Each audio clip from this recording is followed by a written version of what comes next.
A história de Sanfilippo, de Carrasco do Bahia na Libertadores, a ídolo do Esquadrão de Aço. Em 4 de maio de 1935, em Buenos Aires, nascia José Francisco Sanfilippo, filho do imigrante italiano, senhor Horácio, com a hispano-argentina Dona Leonilda Helena do Barro. Sanfilippo veio ao mundo próximo ao bairro, onde posteriormente ergueu-se o estádio do São Lourenço. Sanfilippo cresceu perto do clube desde o início da vida, mas nunca passou em sua cabeça que entraria para a história como o maior artilheiro do clube com 204 gols em 265 jogos. Pela seleção da Argentina, marcou 21 tentos em apenas 29 jogos. Foi, em seu tempo, o maior atacante do país.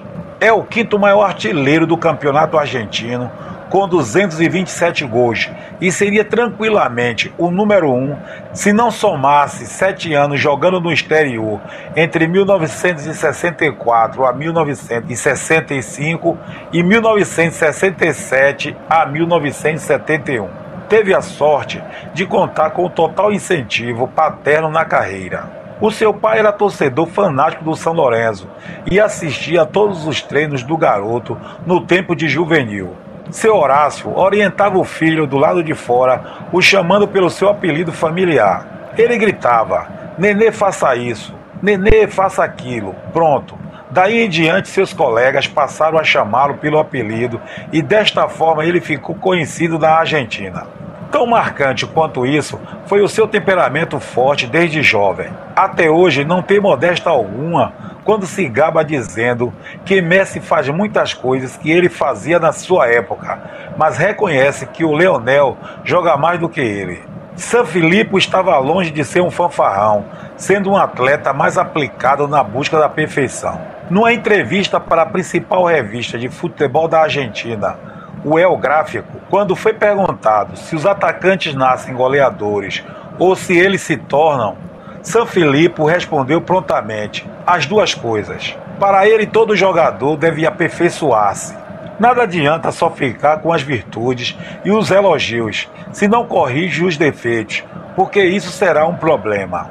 Ele confessa que tinha vários defeitos e limitações que teve que corrigir treinando muito. Por exemplo, ele não finalizava bem de canhota nem cabeceava e terminou aprendendo com muito esforço. Se existe algo que o deixa louco, é quando um atacante erra o gol e chuta para fora. Para Sanfilippo, isso é um defeito terrível, porque se o goleiro defende, pode ser uma virtude do goleiro, mas chutar para fora é imperícia do atacante. Ele se autodenominava um fenômeno e nunca usava o azar como desculpa para os seus erros. Uma estratégia adotada por ele era fazer as vezes de goleiro em alguns treinos para sentir a forma de pensar do arqueiro quando ficava frente a frente com o atacante. Isso o diferenciava dos seus colegas atacantes, porque quando entrava na área já sabia onde iria chutar e os seus colegas tinham que adivinhar. Outra vantagem dele era o fato de ser abstêmio do álcool. Todos os seus esforços e dedicação lhe garantiram resultados expressivos em sua carreira. Ele se tornou o primeiro profissional a ostentar 4 artilharias seguidas no campeonato argentino. Só Maradona o superou como o maior artilheiro no país. Sanfilippo chegou ao São Lourenço em 1950 e teve sua primeira chance no time profissional em 1952. Foi em um amistoso contra o Vélez, em que venceu por 6-0 com 5 gols de Sanfilippo. Em 3 outros amistosos no interior do país, marcou 5 vezes. Porém, a política do clube era não queimar etapas com os atletas oriundos da base do clube. Por essa razão, o mantiveram no time juvenil. Foi só no fim de 1953 que a estreia profissional ocorreu, fazendo seus 2 primeiros gols na vitória por 4-0 no Banfield.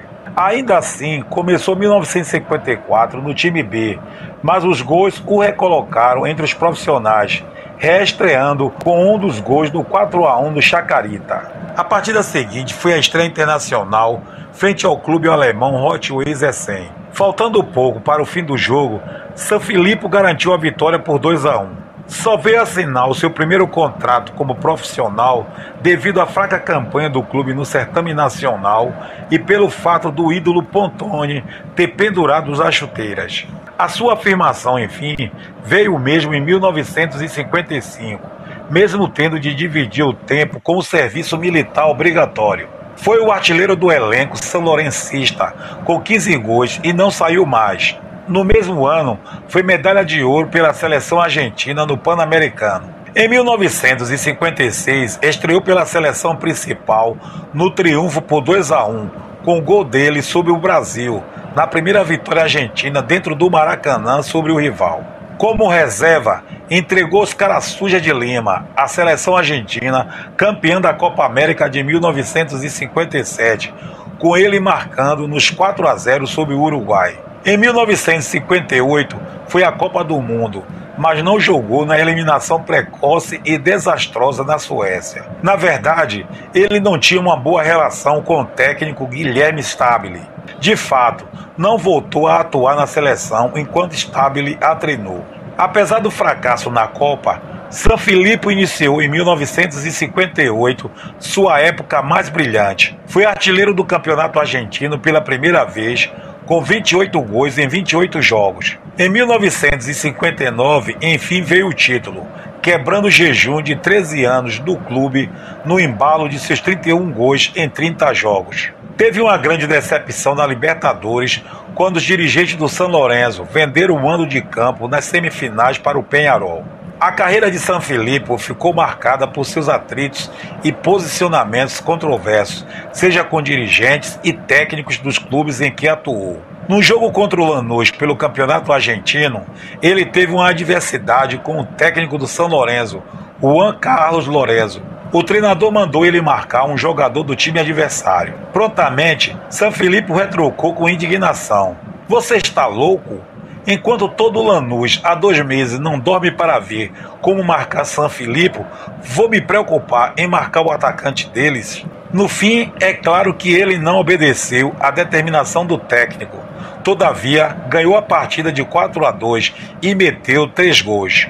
Na Copa de 1962, a Argentina voltou a cair na primeira fase, com Sanfilippo marcando um único tento na eliminação frente aos ingleses, encerrando a trajetória de 29 jogos e ótimos 21 gols pela Alviceleste. Foi o ano também de outra ruptura com o clube do coração. Os dirigentes lhe haviam prometido 400 mil pesos em caso de uma 5ª artilharia seguida. A 2 rodadas do fim, Sanfilippo estava na frente, mas foi suspenso pelos dirigentes após criticar abertamente a desorganização do clube, que já tinha 7 rodadas sem técnico. Sanfilippo acabou sendo retirado do time titular e interpretou que a verdadeira intenção dos dirigentes era se livrarem de cumprir a promessa. Antes, contra o Boca, marcou seu mais célebre gol. Prometeram ao goleiro do time adversário que marcaria um gol de calcanhar e assim o fez,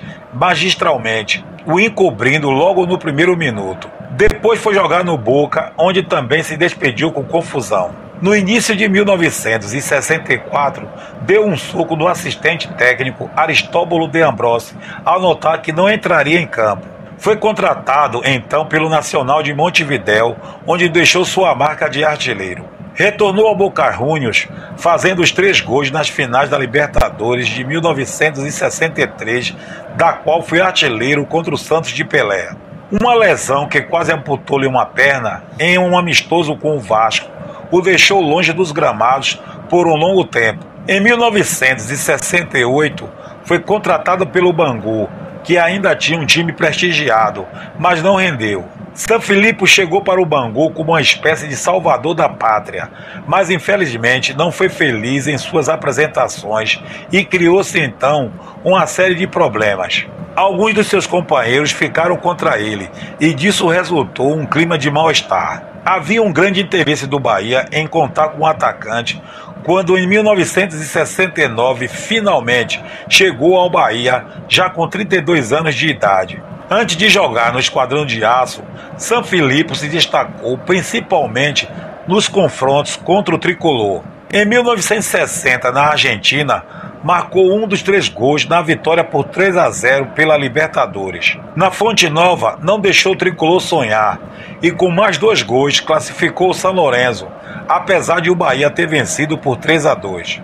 Um fato marcante como jogador do Bahia ocorreu numa partida contra o Santos. O Pelé faltava um gol para chegar no 1000º e entrou o presidente do nosso clube no vestiário, nos dizendo que seria uma honra entrar para a história como o time em que Pelé fez o gol 1000.